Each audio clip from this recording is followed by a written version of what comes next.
अर्पण कीजिए, चरणों में ध्यान अपना कीजिए,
हर हर भोले नमः शिवाय।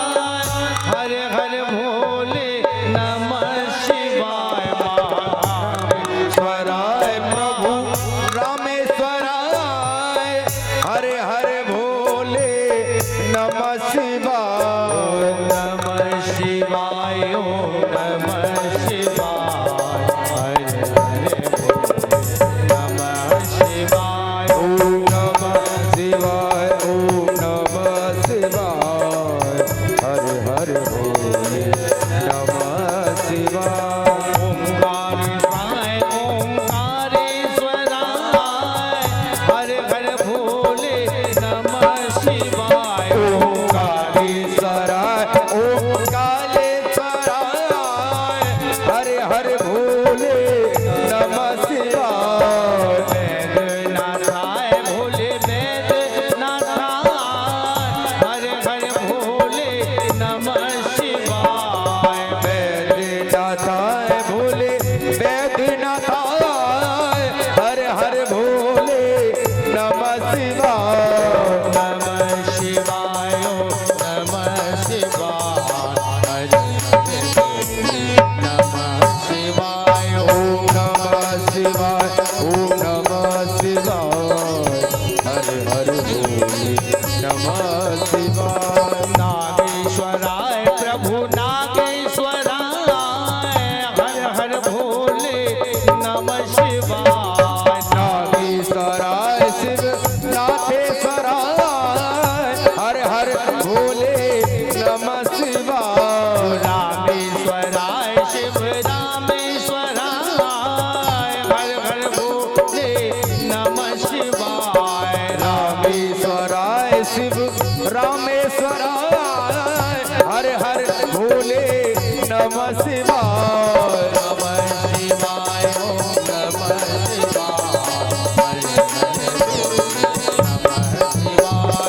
नमः शिवाय ओम नमः शिवाय ओम नमः शिवाय हर हर भोले नमः शिवाय विश्वनाथाय भोले विश्वनाथाय हर हर भोले नमः शिवाय विश्वनाथाय भोले विश्वनाथाय हर हर भोले नमः शिवाय त्र्यंबकेश्वराय शिव त्र्यंबकेश्वराय हर हर भोले नमः शिवाय त्र्यंबकेश्वराय शिव त्र्यंबकेश्वराय हर हर भोले नमः शिवाय नमः शिवाय ओम नमः शिवाय हर भोले नमः शिवाय नमः शिवाय ओम नमः शिवाय हर हर भोले नमः शिवाय केदारनाथाय भोले केदारनाथाय हर हर भोले नमः शिवाय केदारनाथाय भोले केदारनाथाय हर हर भोले नमः शिवाय भीम शंकराय भोले भीम शंकराय हर हर भोले भीम शंकराय भीम संग्राय प्रभु भीम संग्राय हर हर भोले नमः शिवाय कुसुमेश्वराय भोले कुसुमेश्वराय हर हर भोले नमः शिवाय ओम नमः शिवाय ओम नमः शिवाय हर हर भोले नमः शिवाय नमः शिवाय ओम नमः शिवाय हर हर भोले नमः शिवाय ओम नमः शिवाय ओम नमः शिवाय हर हर भोले नमः शिवाय हर हर भोले नमः शिवाय हर हर भोले नमः शिवाय हर हर भोले नमः शिवाय हर हर भोले नमः शिवाय हर हर भोले नमः शिवाय। बोली शंकर भगवान की जय। नमः पार्वती पते हर हर हर महादेव। प्रवेश करने से पहले इष्ट देवता, कुल देवता एवं क्षेत्र देवता, प्रधान देवता, पांडाल के आसपास आदि व्याधि एवं शक्तियां चर विचर विचरण करने वाली सभी के चरणों में प्रणाम एवं पंडाल में बैठे हुए सभी शिव भक्त एवं माताएं, भाई, बंधु, मंच पर आसीन सभी विप्र देवता एवं संगीत कलाकार भाइयों के साथ भगवान भोलेनाथ की असीम अनुकंपा से बाबा तुलसीदास की चौपाई के साथ सभी को एक बार प्रणाम। सिया राम में सब जाने, सिया राम में सब जग जाने, सिया राम में सब जग जानी। करहु प्रणाम जोर जुग पानी, करहु प्रणाम जोर जुग पाई। करहु प्रणाम जोर जुग पानी।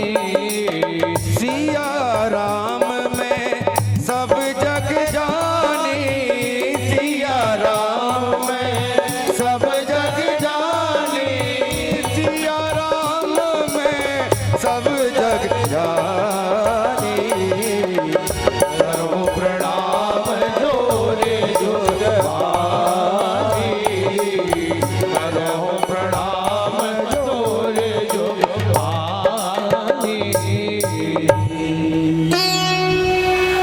बोले शंकर भगवान की जय। परम मंगल में शिव कथा एवं शिवजी के चरणों में हम प्रणाम किया।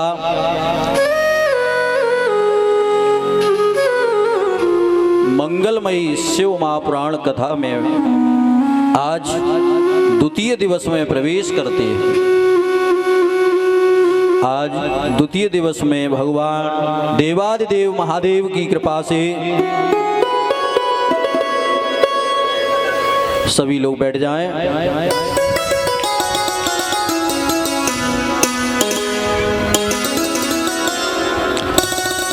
अपने यथास्थान पर बैठते जाएं। बड़े ध्यान के साथ और भक्ति के साथ, विश्वास के साथ भगवान कल्प वृक्ष की शिव छाया में विराजमान हों। ये शिव कथा कल्याण करने वाली है, सबका कल्याण में शिव हैं।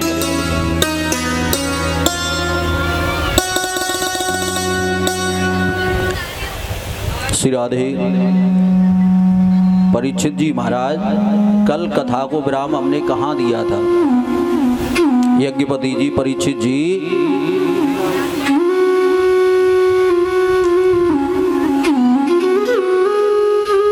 जब तक ये ध्यान नहीं रखेंगे सारे कार्य करो। जी जी, बहुत सुंदर। कहने का तात्पर्य हमारा ये है, कथा को सुनो और श्रवण करो, लेकिन अंदर उतारो। है? इधर से सुनो और इधर से मत निकालो। कथा को श्रवण करो और अंदर जब हम धारण करते हैं तब ये कल्याण करती है। शाम तक कथा चली और उसके बाद पता नहीं कहाँ चल रही। एक बार हमने पूछा परीक्षित जी महाराज से, वही कथा कहाँ चल रही? उन्हें पांडाल में ही तो चल रही है पंडित जी। या पांडाल में तो चली रही है कथा, बहुत जगह चल रही है, लेकिन हमको उसका ध्यान रहना चाहिए। देखिए, कथा ये हमको प्राप्त हुई है। कल भी बताया था, भाग्योदयेन बहुजन्म समर्जितेन।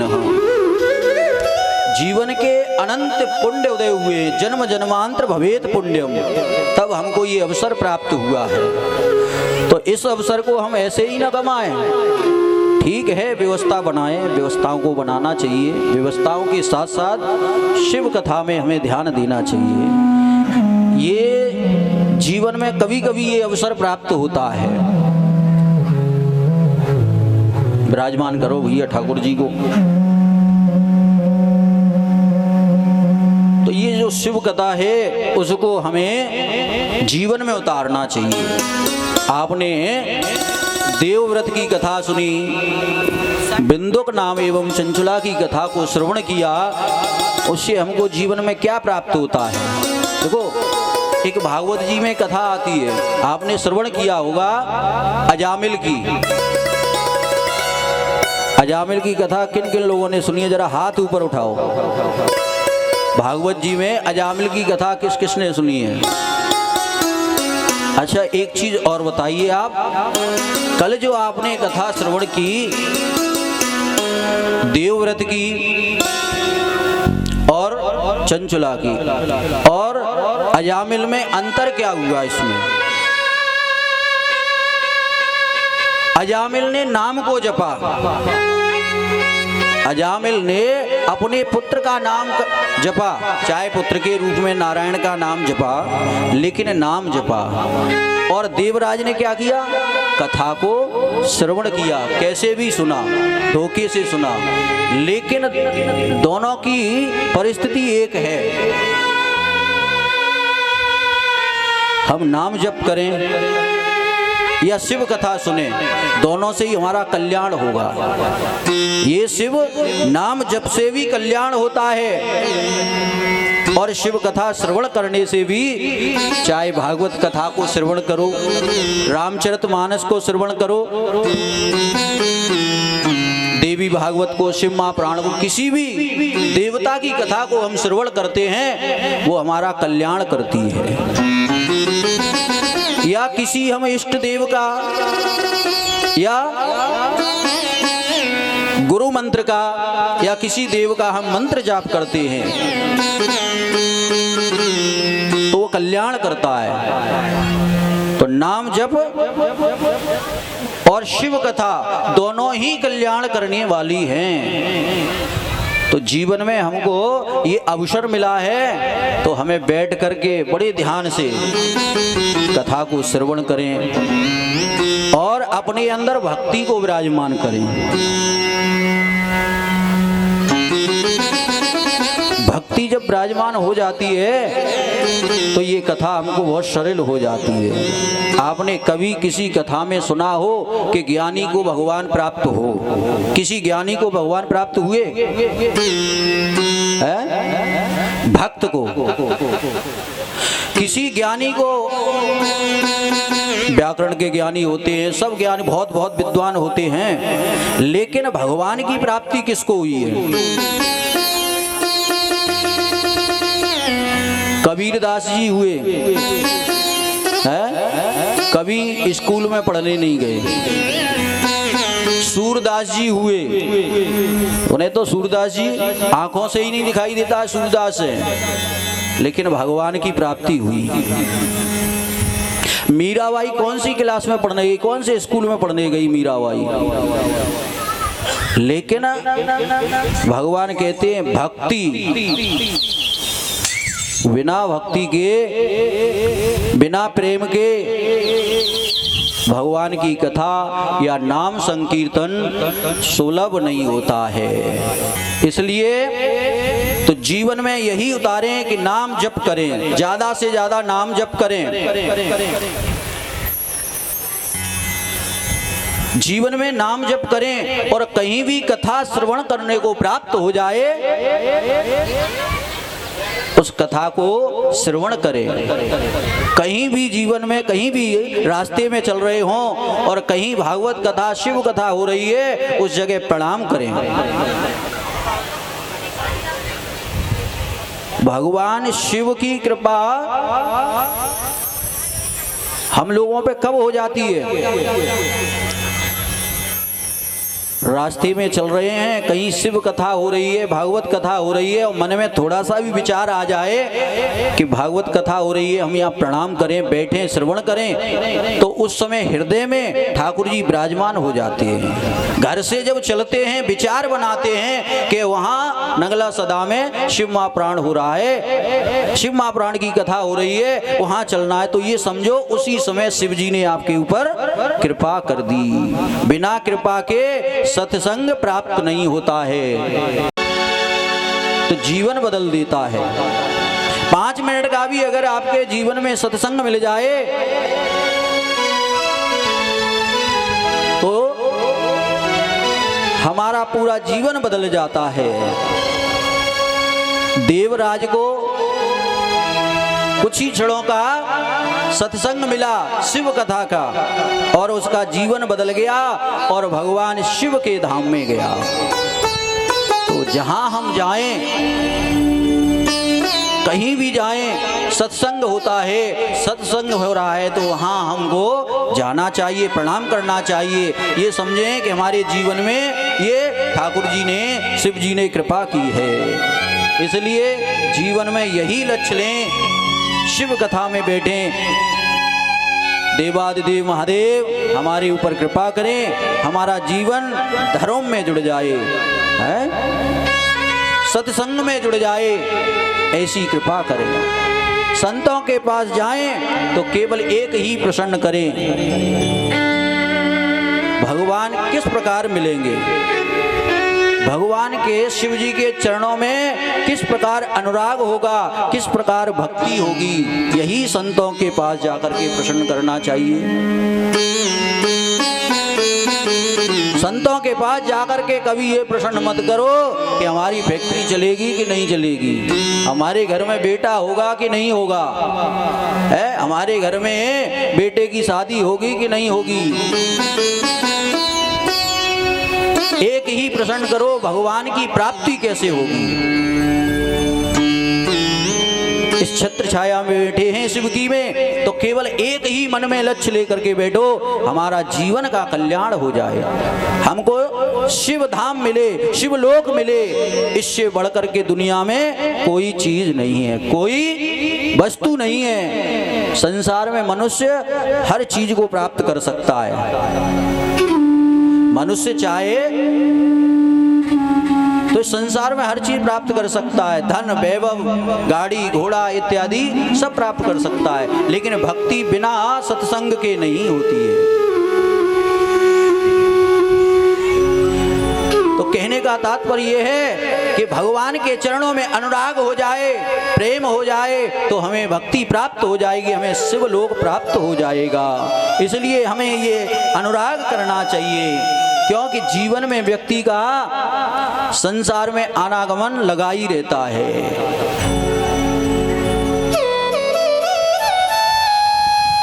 बार बार मृत्यु को प्राप्त होता है,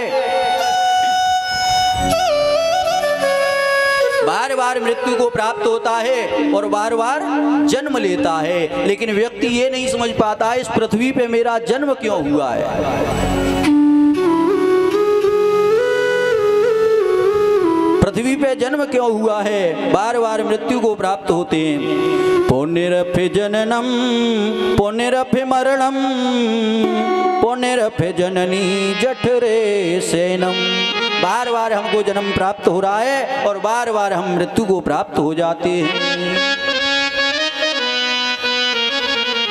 तो हमारा ये जीवन हुआ है, किस लिए हम पृथ्वी पे आए, इस मृत्यु लोक में किस लिए आए। भगवान बार बार हमको गर्भ से बाहर निकाल देता है और कहते हैं जितना माता के गर्भ में जो पीड़ा होती है, जितना कष्ट होता है, उतना कष्ट कहीं नहीं होता है, क्योंकि माँ के गर्भ में भी एक अपने अंदर जठरा अग्नि प्रारंभ रहती है, जलती रहती है। हम जितना भी खाते हैं, सुबह खाते हैं शाम को भस्म हो जाता है, शाम को खाते हैं सुबह भस्म हो जाता है। इस जठरा अग्नि में हमको गर्भ में आना पड़ता है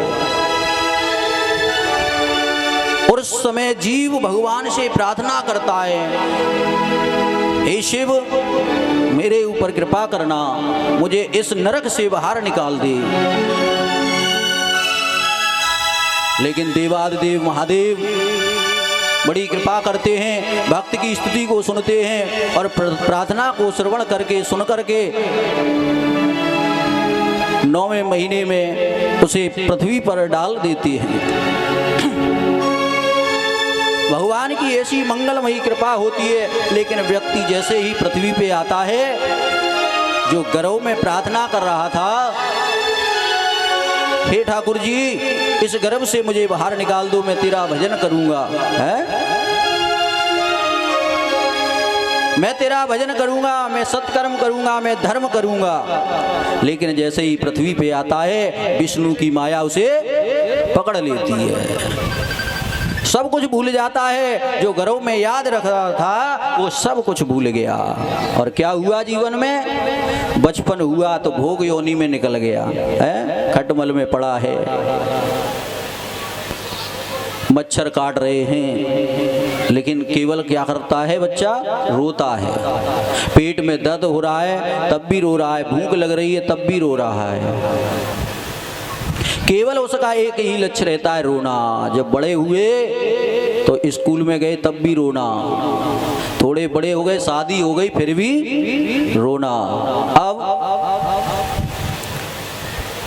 बाल अवस्था हुई, शादी हुई, शादी के बाद फिर भी रोना, और रोने के बाद बच्चे हुए, नाती हुए, उसके बाद भी रोना। अब जीवन में केवल पर्यंत रोते रोते रोते पुनः इस पृथ्वी से हम चले जाते हैं। लेकिन बुढ़ापा आ जाता है, चले जाते हैं, लेकिन अब हम अपने जीवन के पहलू को नहीं समझ पाते हैं। इसलिए शिव जी कहते हैं इस संसार में आए हो तो कुछ भजन कर लो।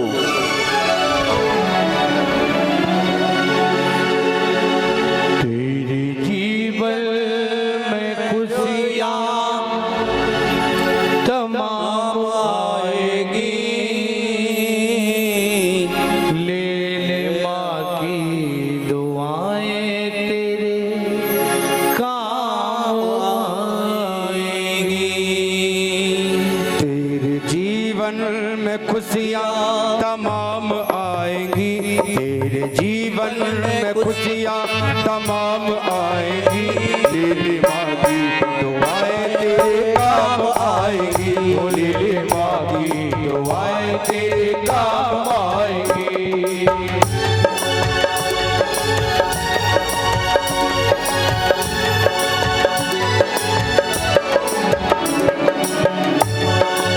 हरि बोल, हरि बोल। श्री राधे।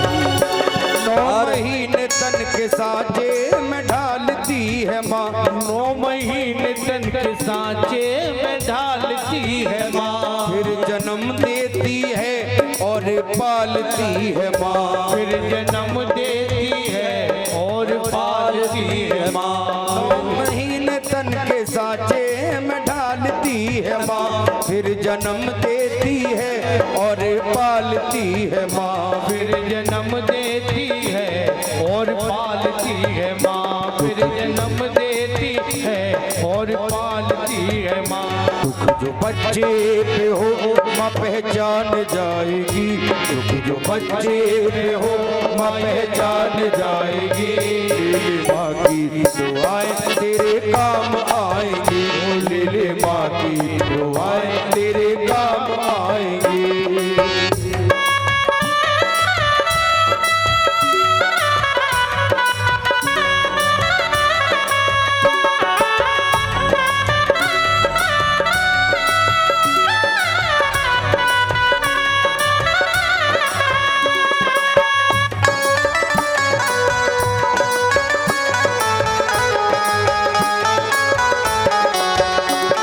हरि बोल, श्री राधे। बोझ बरसों तलक ये उठाती है माँ, बोझ बरसों तलक ये उठाती है माँ, जाग कर कितनी रातें बिताती है माँ, जाग कर कितनी रातें बिताती है माँ, जाग कर कितनी रातें बिताती है माँ, वो जाग कर कितनी रातें बिताती है माँ। तेरे जीवन में बेहतर मुकाम लाएंगी, तेरे जीवन में बेहतर मुकाम लाएंगी, लीली माँ की दुआएं तेरे काम आएंगी, लीली माँ की दुआएं तेरे काम आएंगी। माँ मेरी माँ, माँ तू कहाँ, माँ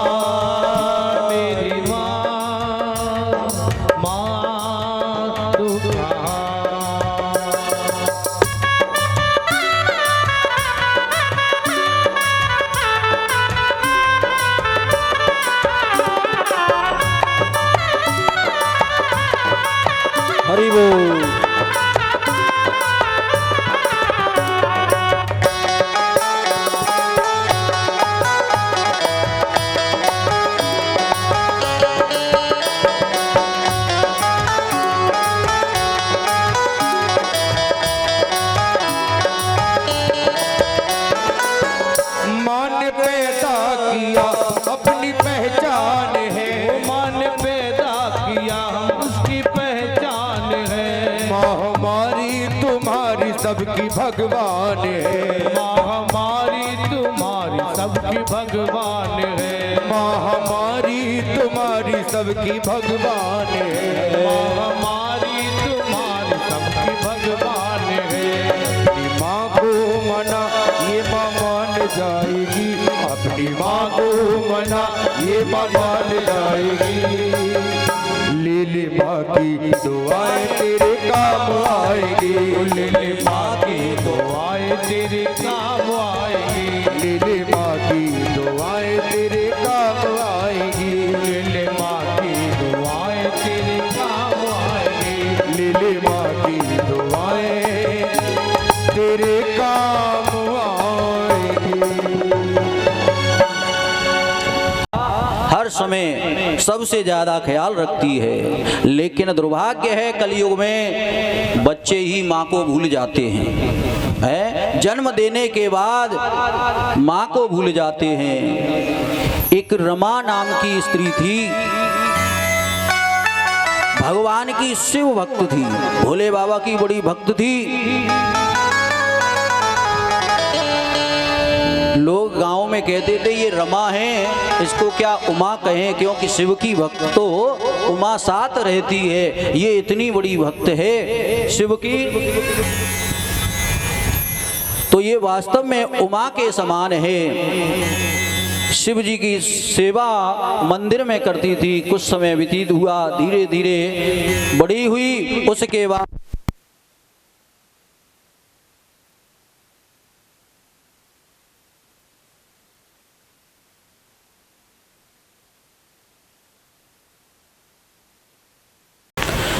शिव भक्ति करती रही और भगवान का अनुराग उसके प्रति बहुत बढ़ता गया। एक दिन उसके पति का देहांत हो गया। बच्चा बहुत छोटा था। बच्चे को बहुत मेहनत से पढ़ाती है। देखिए माँ और पिता जो हैं जितना अपने बच्चे के हितकारी हैं, और इनसे बड़ा कोई हितैषी दुनिया में कोई नहीं है। माँ बाप से बढ़कर के दुनिया में तुम्हारा परोपकार करने वाला और भला सोचने वाला दुनिया में कोई नहीं होगा। हर बाप ये चाहता है कि मेरा बच्चा बहुत आगे जाए। हर माँ चाहती है ये मेरा बच्चा बहुत आगे बढ़े। आज रमा के जीवन में यही अवसर आ गया। पिता है नहीं और बच्चे को बहुत मेहनत से पढ़ाती है। पढ़ा करके बहुत बड़ा हुआ और बहुत अच्छे पद पर जाकर के उसकी नौकरी लग गई। नौकरी लगने के बाद उसकी एक बढ़िया व्यवस्था से एक शादी हुई। बहुत पढ़ी लिखी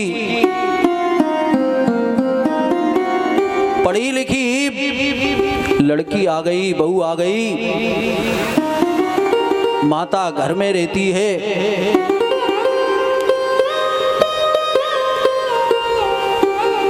बच्चा ऑफिस जाता है और माँ घर में रहती है। पढ़ी लिखी लड़की कहीं दिल्ली से या गाजियाबाद से कोई पढ़ी लिखी लड़की गांव में आ जाए, किस तरीके से रह सकती है। अपने पति से बोली, इस घर में तुम्हारी माँ बहुत परेशान करती है।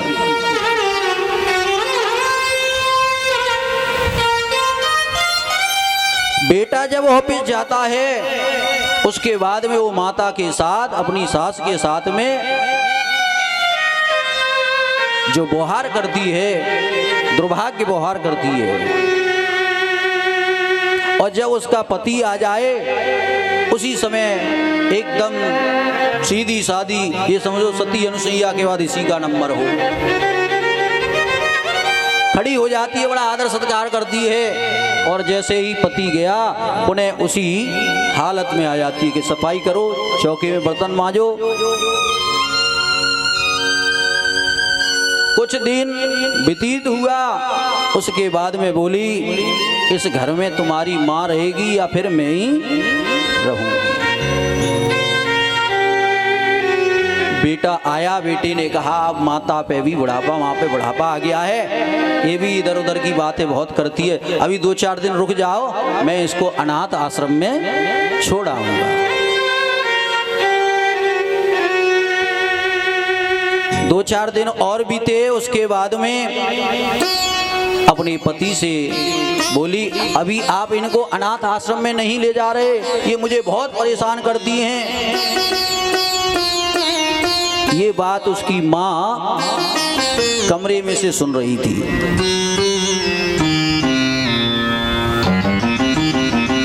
माँ सुन रही थी। माँ ने जैसे ही सुना कि ये मुझे मेरा बेटा अनाथ आश्रम में ले जाएगा, कमरे में गई और जहाँ शिव जी का स्थान था और वहीं उसके पति का फोटो लगा था, वहाँ उसके पति का फोटो लगा था और रोती हुई बिलखाती हुई अपने पति से कहने लगी आज मेरे जीवन में ये अवसर आ गया कि मुझे अनाथ आश्रम में मेरा बेटा खुद लेकर के जा रहा है, मैं भी आपके साथ चली आती तो आज ये अवसर मेरे जीवन में नहीं आता। बड़ी रोती हुई माँ। दुनिया में माँ से बढ़कर कोई प्रेम करने वाला नहीं है। शिव की भक्ति से उसके कमरे में से एक आवाज आती है, तू चिंता मत कर, तू अपने कमरे की एक खिड़की खोल के देख, उसमें बहुत सारा धन रखा है। ये देख करके वो चकित हो गई, इस कमरे में से आवाज कौन दे रहा है, आवाज देने की शक्ति किसमें आई। प्रेत जब बोलता है ना तो किसी के शरीर से ही बोलता है, अन्यथा कभी उसका आवाज नहीं होता है। तो ये माँ विचार करने लगी, लेकिन पति की तरफ से उत्तर आया जो तुम शिव की भक्ति करती हो उन्हीं का प्रताप है और उन्हीं की कृपा से मुझ में बोलने की शक्ति आई है और तुम्हारी पूजा से प्रसन्न होकर के तुम्हारे ये ऐसी हालत देख करके मुझे शिव जी ने स्वयं भेजा है। आप खिड़की खोल करके देखो, तुम्हारे पास बहुत धन है और चाहो तो इस घर में रहो और नहीं तो जिस गांव में हम रहते थे उसी गांव में चली जाओ। अपना घर बनाना, नहीं तो जो झोंपड़ी है उसी में रहना, पैसे से अपना जीवन यापन करना। रोती हुई माँ जब खिड़की खोली, कुछ समय बाद तो उस धन को माँ अपने थैले में भर करके गांव जाने के लिए तैयार हुई और उसी समय उसकी बहू आ गई वहां। और बहू ने कहा हम इतने दुखी हैं, तुम्हारे बेटे की ऐसी हालत खराब है और तुम्हारे पास इतना सारा धन है और हमको देती नहीं हो। उस बहू ने अपने पति से भी कहा तुम्हारी माँ के पास बहुत सारा धन है, इनका धन छीन लो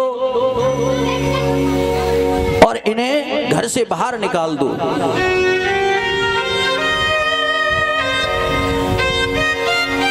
ये बहू अपने पति से कह रही है कि इनका धन छीन लो, बहुत सारा धन है और घर से बाहर निकाल दो। लेकिन दुर्भाग्य है कि ऐसे बेटे भी जो अपने माँ की तरफ नहीं देखते, जिसने 9 महीने गर्भ में रखा हो। देखिए पत्नी जब आ जाए तो इस परिवार में 7 लोग हैं, 6 लोग हैं, 4 लोग हैं और एक वो आती है तो उसको कर्तव्य होता है उन 4 लोगों में मिल जाना चाहिए। 4 लोग उसमें नहीं मिलेंगे। आज ये पैसा लेकर के जाने वाली थी, उसने धन छीनने की कोशिश की और कहा तुम ये धन रख करके हमारे पास चली जाओ। उस समय ये वार्तालाप कर रही थी, उसी समय उस बहू का फोन बजा। उस फोन पे एक आवाज आई। उस आवाज को सुन करके वो तो गैरोस हो गई, रोने लगी। माँ पूछती है बहू क्या बात है, क्यों रो रही है, किसका फोन आया है? तो बाद में बताया कि आपके बेटे का एक्सीडेंट हो गया है, आपके बेटे का एक्सीडेंट हो गया है और हॉस्पिटल में भर्ती है। माँ रोने लगी, बहू से कहा ये धन ले जा, कुछ भी कर, लेकिन मेरा बेटा सही हो जाए। दोनों बहू और सास भक्ति हॉस्पिटल गई और वहां देखा तो बेटा गैरोस अवस्था में पड़ा हुआ है। माँ रुदन करती है, डॉक्टर से कहती है कितना भी धन लग जाए लेकिन मेरे बेटे को सही कर दो। डॉक्टरों ने कहा अब हमारे हाथ में कुछ नहीं है, हमारे हाथों में कुछ नहीं है, इसका तो परमात्मा ही मालिक है, अब हम कुछ नहीं कर सकते हैं। बहू रोने लगी, माँ भी रोती रही और डॉक्टर ने कहा अगर कोई इसको सही कर सकता है, अब हमारे हाथ से निकल गया है तो केवल परमात्मा ही इसको सही कर सकता है। लेकिन जो माँ है वो शिव की भक्त है, शिव की भक्त होकर के कैसे परेशान रह सकती है? देवादिदेव महादेव इतनी कृपा करते हैं। माँ ने प्रार्थना की शिव जी से, देवादिदेव महादेव अगर मेरी पूजा से थोड़े से भी आप प्रसन्न हो तो मेरे बेटे को सही कर देना, ये मुझे धन नहीं चाहिए, तेरी दौलत नहीं चाहिए। माँ मंदिर गई, शिव मंदिर में जाकर के जल चढ़ाया, निर्वदेश्वर का जल लेकर के आई और हॉस्पिटल में जाकर के बेटे को जैसे ही पिलाया तो ऐसा लगा बेटे के अंदर कोई करंट लग गया होगा, तुरंत खड़ा हो गया। ये देवादेव महादेव की कृपा हुई उसके ऊपर और कहा मैं कहाँ हूँ? माता सामने आकर के कहती है ये देवादिदेव महादेव की कृपा से तू यहाँ उपस्थित है। बहू खड़ी हुई, जो धन था धन अपनी जगह पर पहुंच गया, उस एलवारी से भी अंतर ध्यान हो गया, अदर्शन हो गया। अदर्शनम लोपः तस्य लोपस्य लोपः, अदर्शन हो गया। तो जीवन में जो माँ है, जो बेटा उसे अनाथ आश्रम में ले जाने के लिए तैयार था, किसके पीछे? बहू के पीछे, और वही माँ उसको जीवन दान देती है। ये भारत की माँ है। संसार से जब जाता है व्यक्ति तो उसके पास कुछ भी नहीं रहता है, इसलिए कहते हैं शिव की भक्ति करो, शिव के चरणों में अनुराग करो। छोड़कर संसार जब तू जाएगा, छोड़कर संसार जब तू जाएगा, कोई न साथी तेरा साथ निभाएगा। छोड़कर संसार जब तू जाएगा, कोई न साथी तेरा साथ निभाएगा। छोड़कर संसार जब तू जाएगा, कोई न साथी तेरा साथ निभाएगा। छोड़कर संसार जब तू जाएगा, कोई न साथी तेरा साथ निभाएगा। कर प्रभु का भजन किया ना, सत्संग किया ना दो घड़ियां। कर प्रभु का भजन किया ना, सत्संग किया न दो घड़ियां।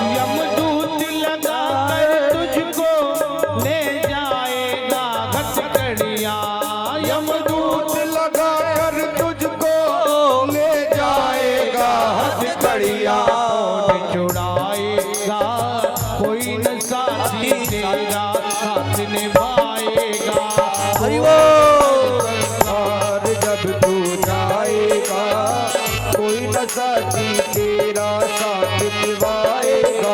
इस पेट भरन की खातिर तू पाप कमाता निस दिल।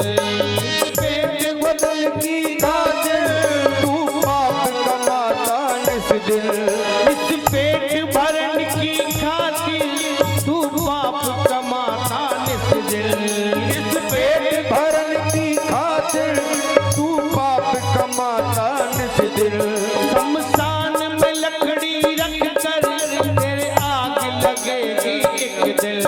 शमशान में लकड़ी रख कर तेरे लाग लगेगी एक दिल। वो शमशान में लकड़ी रख कर तेरे आग लगेगी एक दिन। खाक हो जाएगा कोई न साथी तेरा साथ निभाएगा। छोड़ कर संसार जब तू जाएगा कोई न साथी तेरा साथ निभाएगा।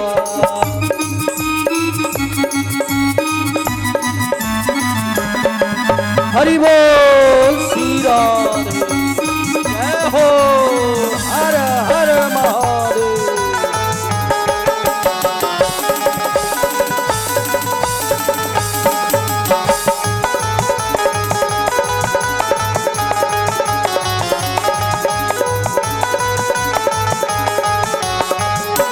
सत्संग की है ये गंगा इनके लगा ले गोता। सत्संग की है ये गंगा तो इसमें लगा ले गोता। सत्संग की है ये गंगा अब इसमें लगा ले गोता। सत्संग की है ये गंगा तू इसमें लगा ले गोता। वरना संसार से एक दिन जाएगा तू रोता। वरना संसार से एक दिन जाएगा तू रोता। पछताएगा कोई न साथी तेरा साथ निभाएगा। छोड़ कर संसार जब तू जाएगा कोई न साथी तेरा साथ निभाएगा।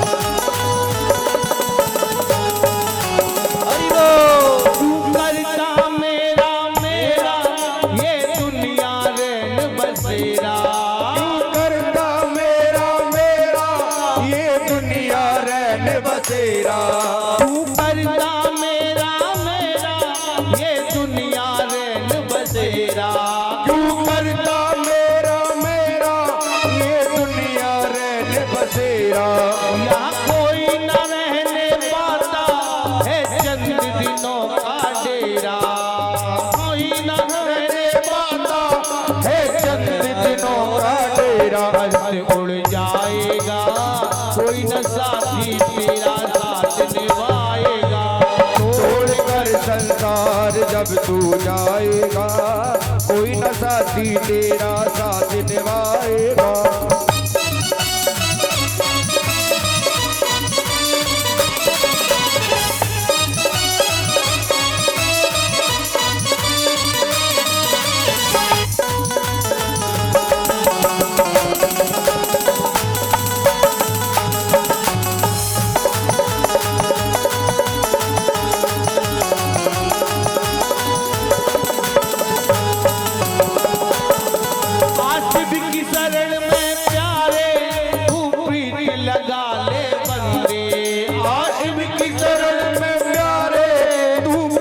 लगा दे बंदे आशिक की शरण में प्यारे तू प्रीत लगा ले बंदे आशिक की शरण में प्यारे तू प्रीत लगा ले बंदे कट जाएंगे यहाँ तेरे अब जन्म जन्म के बंदे कट जाएंगे यहाँ तेरे अब जन्म जन्म के खंडे पार हो जाएगा, कोई न साथी तेरा साथ निभाएगा। छोड़कर संसार जब तू जाएगा, कोई न साथी तेरा साथ निभाएगा। ये छोड़कर संसार जब तू जाएगा, कोई न साथी तेरा साथ निभाएगा। छोड़कर संसार जब तू जाएगा, कोई न साथी तेरा साथ निभाएगा। कोई न साथी तेरा साथ निभाएगा, कोई न साथी तेरा साथ निभाएगा। कोई न साथी तेरा साथ निभाएगा। बोली शंकर भगवान की जय। नमः पार्वती पतये हर हर हर महादेव। भक्ति में लीन है। इसी प्रकार से कभी कभी जीवन में व्यक्ति को अवसर मिले तो शिव जी के चरणों में भक्ति हो जाए, लीन हो जाना चाहिए। ये भी अभी बैठे होते गाजियाबाद में एक आध दो चार ग्राहकों को अभी भी कि लेके आ भाई, लेके जा भाई। तो भाई ये सब चीज माया है, इससे पीछा छोड़ना। किसी में ताकत नहीं है, केवल देवादिदेव महादेव में ताकत है। जो आज तुम लोग यहाँ बैठे हो ये उनकी कृपा है, नहीं तो गाजियाबाद में मेडिकल चल रहा होता है कि इतना इसका टर्नओवर हो गया, इसका इतना हो गया, लाओ लाओ। तो ये माया छोड़ करके बैठे हैं शिव की गोदी में। ये अवसर मिला है, इसको पूर्ण आनंदमय जीवन को बिताइए। 7 दिन हमको प्राप्त हुए हैं, ये 7 दिन हमको मंगलमय मिले हैं। इस 7 दिन में हमें भक्ति करनी चाहिए, क्योंकि 7 दिन के बाद 8वां दिन कभी जीवन में होता नहीं है। परीक्षित जी को श्राप मिला था 7 दिन का, है भागवत सुनी है ना।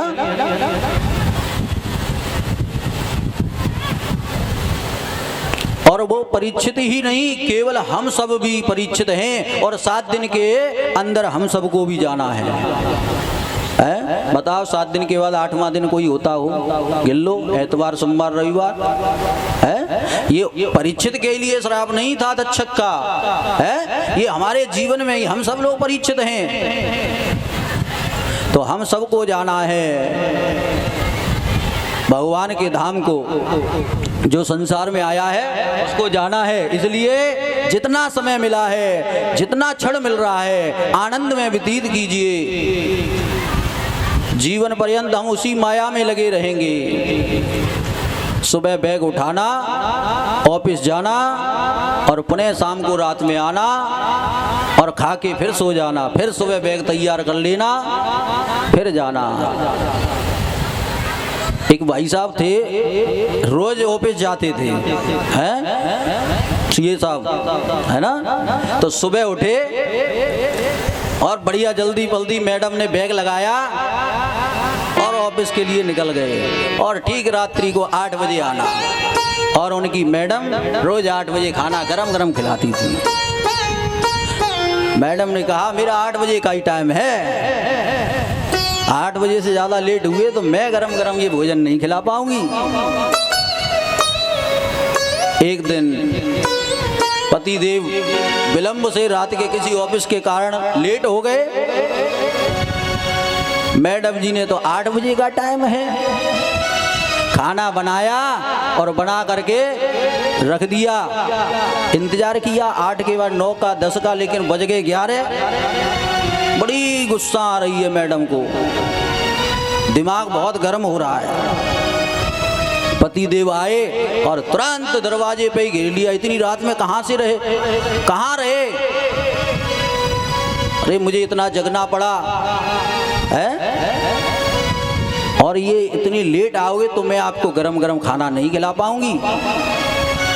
मैंने आपका खाना बना के रख दिया है, दाल बना के रख दी फ्रिज में, ये रखा है खाना, उठा के खा लेना। पतिदेव आए, टेबल पे बैग रखा, फ्रिज में गए, दाल निकाली, दाल ठंडी हो गई थी। सोचा इसको गरम कर लूं। गरम करने के लिए गए, जाना था रसोई में, लेकिन पहुंच गए मैडम के पास। और मैडम के सिर पे कटोरा डाल कर रख दिया। मैडम बोली ये क्या करते हो? कि मैं जीवन से यही देकर चला आ रहा हूँ, 10 साल हो गई शादी को, लेकिन गैस को तो बुझा देता वो ठंडी हो जाती, लेकिन ये खोपड़ी आज तक ठंडी कभी हुई नहीं, तो दार को मैं इसी पे गर्म कर लेता हूँ।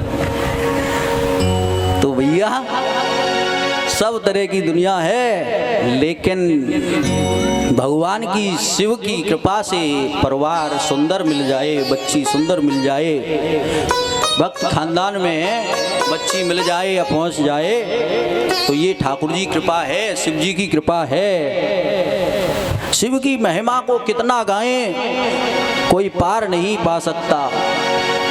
ये मंगलमयी शिव की कथा है। इस संसार में जो भी आया है उसे जाना पड़ता है। राजा रंग फकीर, कोई सिंहासन चढ़ चला, कोई बंधा जंजीर। क्योंकि यहाँ चाहे कोई राजा भी आ जाए और कोई भी फकीर हो, लेकिन जाना सबको है, सबको जाना है। भगवान शिव की जो महिमा है हमको और हमारे जीवन में किस प्रकार प्राप्त होती है, ये हम सब कथाओं को श्रवण कर रहे हैं, उनसे हमको प्राप्त हो रहा है कि शिव की कथा श्रवण करने से किस किस का उद्धार हो रहा है। वास्तविकता शिव जी की जो उपासना करता है वो कभी दुखी नहीं रह सकता है। ये